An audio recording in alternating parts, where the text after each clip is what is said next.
الحمد لله الذي أنعمنا بنعمة الإيمان والإسلام وهي أعظم النعم. أشهد أن لا إله إلا الله وحده لا شريك له الملك القدوس السلام، وأشهد أن محمدا عبده ورسوله خير الأنام ومصباح الظلام ورسول المولود العلام. اللهم صل وسلم وبارك على سيدنا محمد وعلى آله وصحبه سادة الكرام وسلم تسليما كثيرا. أما بعد، فيا عباد الله أوصيكم ونفسي بتقوى الله فقد فاز من تقوى فوزا عظيما. قال الله تعالى في كتابه الكريم: أعوذ بالله من الشيطان الرجيم، بسم الله الرحمن الرحيم.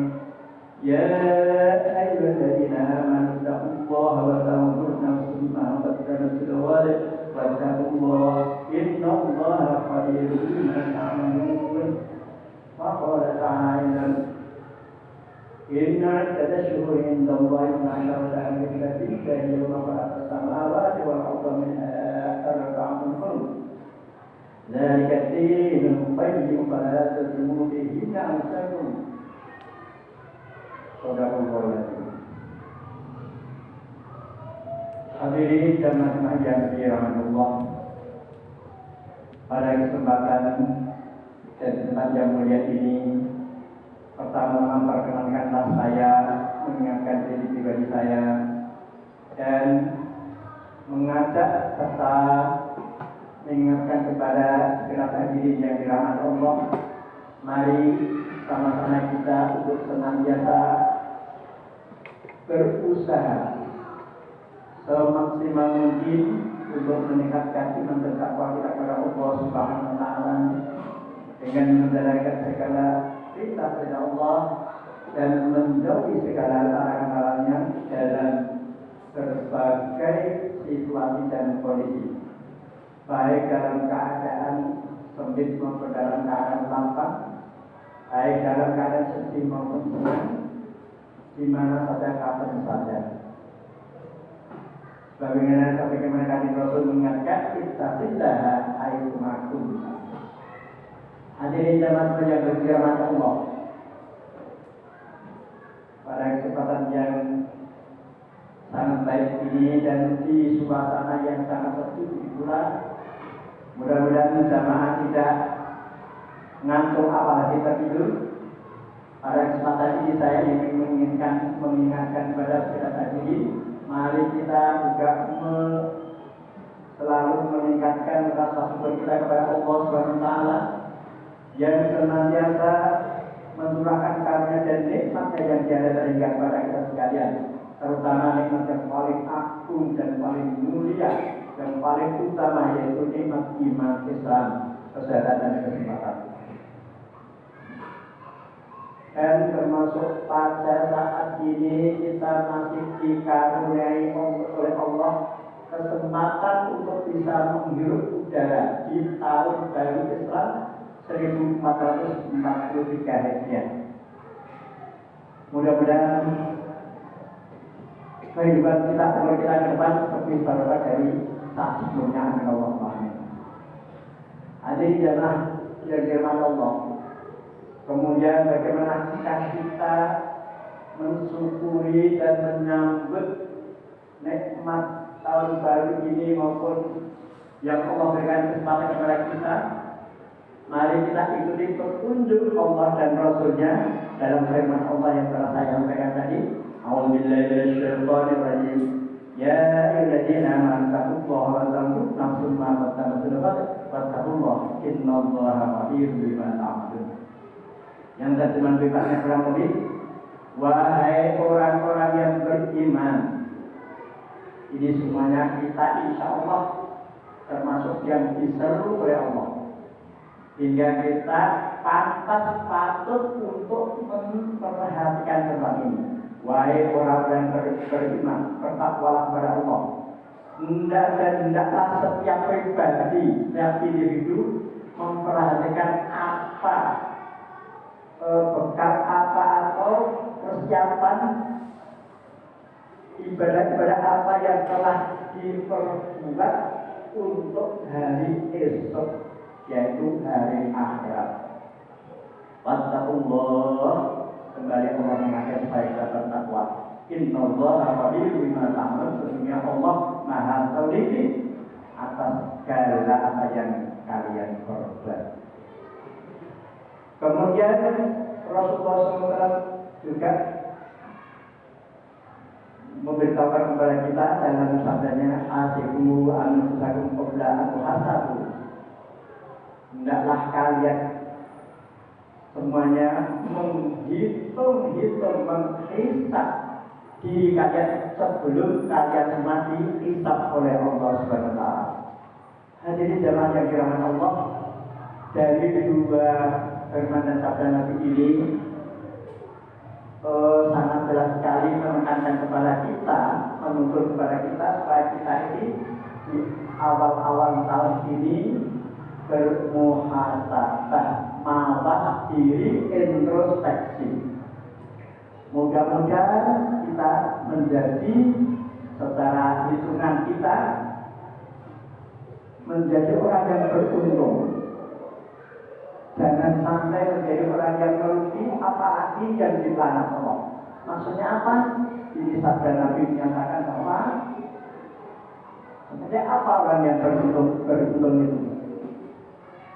Kanjeng Nabi dawuh, "Man kana yaumuhu khairun min amsi bahwa Rabbul." Barang siapa yang hari ini lebih baik dari hari kemarin, itu termasuk orang yang beruntung. Yang baik apanya? Tentunya baik prestasi ibadahnya. Baik itu ibadah makhluk maupun ibadah Allah. Apa itu ibadah makhluk? Ibadah makhluk yaitu ibadah yang langsung kepada Allah, yang sering disebut dengan hablum minallah, dan yang wajib makhluk adalah hablum minannas. Mari kita koreksi diri kita masing-masing. Bagaimanakah sholat kita? Satu contoh, kalau tahun kemarin, awal tahun kemarin kita sholat ini belum tahu, belum bisa memahami apa yang kita baca kita ketika sholat. Jangan sampai akhir tahun ini juga kita sholat masih belum tahu makna atau memahami apa yang kita ucapkan dalam bacaan sholat. Satu contoh. Dan sebagai orang mukmin pula, bagaimana kita membaca Al-Quran? Kalau tahun kemarin barangkali kita belum bisa membaca Al-Quran, akhir tahun ini hendaknya kita harus sudah bisa membaca. Banyak contoh lagi yang bisa kita berikan. Dan kemudian yang bersifat horizontal, hablum minannas. Bagaimana hubungan kita terhadap keluarga kita, kerabat kita, tetangga kita, saudara-saudara kita, teman-teman kita. Apakah masih ada ganjalan-ganjalan? Apakah masih ada rasa iri dan sebagainya dan sebagainya.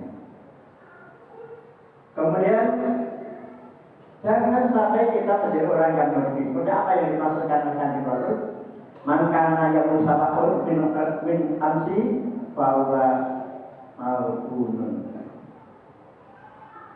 Barang siapa yang hari ini sama dengan hari kemarin, yang tahun kemarin juga belum bisa baca Al-Quran, saat ini juga belum bisa baca Al-Quran misalnya.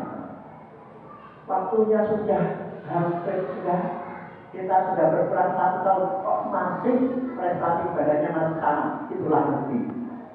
Yang rugi yang demikian pun diingatkan jangan sampai terjadi pada kita. Kemudian banyak contoh yang bisa kita ambil sendiri. Kemudian jangan sampai kita lebih-lebih jangan sampai menjadi orang yang dilaknat. Mau belajar. Siapa itu? Man kana yamuhu min amsihi syarrun min amsihi.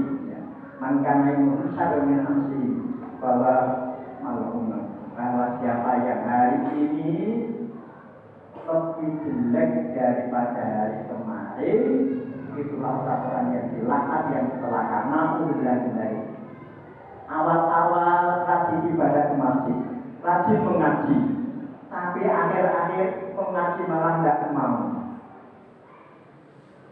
Berbagai alasan dikemukakan, namun tidak semua namun.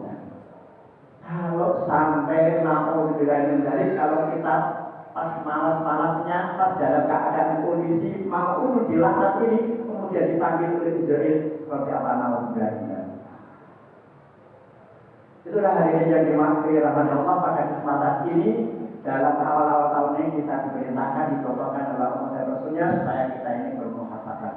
Terlebih pada saat ini adalah masih dalam bulan Muharram, yaitu salah satu bulan yang dimulaikan oleh Allah di antara 4 bulan. Bagaimana Allah berfirman tadi, Inna ada syuhuri indallahi asyara seperti kita bilang, yauma khalaqa samawati wal arda minha arba'atun hurum.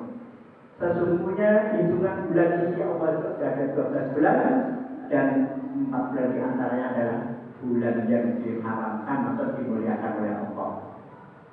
Zalika dinul qayyim wala tadhlimu fihi nafsan.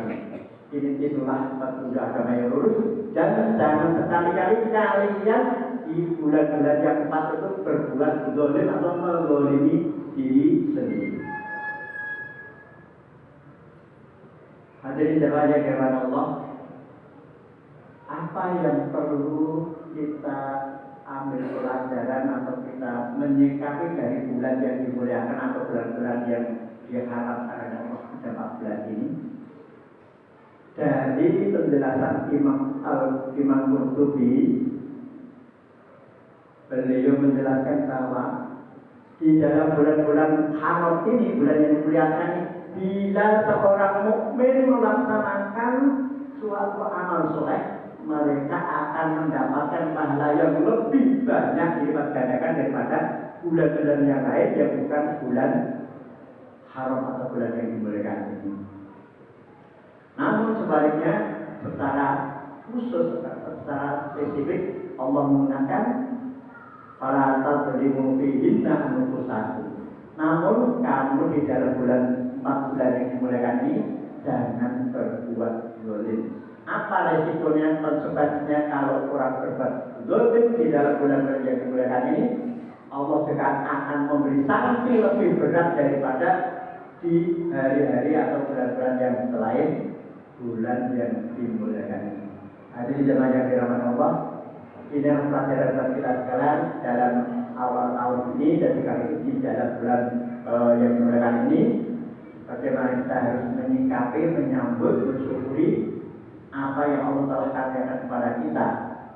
Banyak saudara-saudara kita tahun ini tidak menjumpai tahun baru 1443 Hijriah ini. Dan kita sekalian masih diberi kesempatan oleh Allah untuk memperbanyak amal soleh dan memperbanyak taubat kita. Jika memang kita berhitung-hitung kok masih terhadap masih banyak kekurangan. Mari sambut dari firman Allah ini akan saya sampaikan sebagai perhatian buat kita semuanya. A'udzubillahi minasyaitonir rajim. Surat ini terdapat dalam surat Al-Quran. فَأَمَّا مَنْ ثَقُلَتْ مَوَازِينُهُ فَهُوَ فِي عِيشَةٍ رَاضِيَةٍ وَأَمَّا مَنْ خَفَّتْ مَوَازِينُهُ فَأُمُّهُ هَاوِيَةٌ وَمَا أَدْرَاكَ مَا هِيَهْ نَارٌ حَامِيَةٌ. Barang siapa yang timbangan amal kebaikannya lebih berat, maka mereka berada dalam hidup yang sangat menyenangkan yang diridhai Allah. Semoga kita semuanya, kami Allah masukkan kami golongan yang bahagia di nama Allah. Wa amma man khafat mawazinu fa ummuhu hawiyah wa ma adraka ma hiya narun hamiyah. Dan barang siapa timbangan amal kebaikan yang ternyata lebih ringan daripada timbangan amal buruknya, fa ummuhu hawiyah, maka kelak dia akan masuk ke hawiyah. Apa itu hawiyah? Narun hamiyah, yaitu api yang sangat panas. Hadirin jemaah yang dirahmati Allah, mari sekali lagi kita muhasabah. Sehari-harinya 24 jam ini setiap hari, untuk ibadahnya, sholatnya berapa lama, baca Qur'annya berapa lama, bermainnya, bermudah-mudahnya, maksiatnya namun dari mudah-mudahan tidak mensia-siakan waktu dan sebagainya. Mari kita sekali lagi muhasabah dan mudah-mudahan kita benar-benar bisa mengambil hikmah daripada muhasabah itu sendiri, dan selanjutnya kita bisa bertekad menjadi orang yang beruntung. Amin Allahumma amin. A'udzubillahi minasyaitonir rajim. Bismillahirrahmanirrahim. Wala sayyidina Muhammad ya Rasulullah inna jalla ma'al sholihat wa sholihat wa rasulullah wa rabbil wa fa'ala khairul rahim.